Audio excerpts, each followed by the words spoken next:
Taxi moto kah? taxi moto. Andai wes Ramse. Ambohimanga kely ohatrino Tena lavidavitra ihany ataovy 100 000 fa tsy maninona 100 000. lafo loatra kosa rangaha fa zay ianao zavatra zay ka maivana e mataovy 75 rangaha Lavidavitra kely 75 rangaha mba amizay rangaha mba tena volany mba 75 tena rangaha rehefa tsy maninona entiny ianao zato mbola miadiady kely io. mandeha point 75 e Point tarara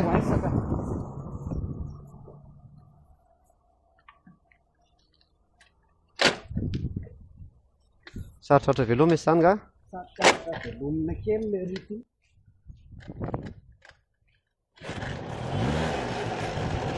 pare tarara petraha ianao rano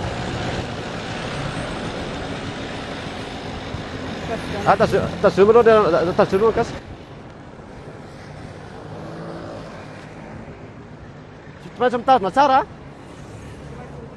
ratsy kely aloha vevedy aloha e tediana aloha ary azafady ampetraha ianao ka Ahoana Ramse? ampetraha ianao ka tsika tsy manamboatra le plasy kosa ako zavatra ijery ary ve tsika mipetraha aloha azafady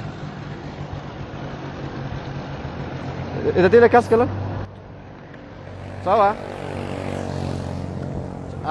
Ambohimanga kely eo akaiky ny rond-point be dia zao rehefa tonga am're rond-point fotsiny ianao dia tonga dia menao anazy le frais satria any aminazy matsy le frais efa meko anazy dia vao tonga Ambohimanga kely fotsiny anao amin'ny rond-point fotsiny Seria ko Ramse.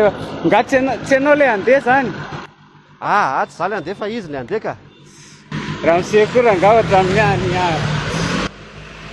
fa tsy mety gara izy tsy za tsy mandeha fa izy no andeha izy tanao izy mipetraka Ambohimanga kely nonoro sabena le zany ataoko hoe ianao le tino kasika anao re ataoko hoe ianao le andeha.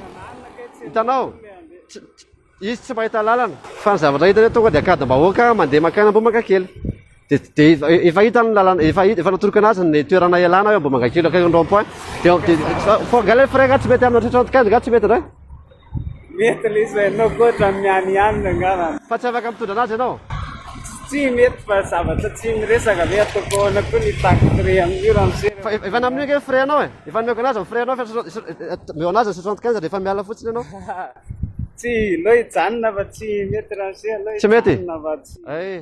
Ka ianao mianiany anahy fotsiny. alo ary aloha jery hafa zay raha ohatra tsy mety ok misaotra ok tsy mety honiko zavatra ka ina ary nataoko anao izy raha tsy mety mitondra nefa ianao tokony mandeha makany fa aloha jery hafa sika tsy ianao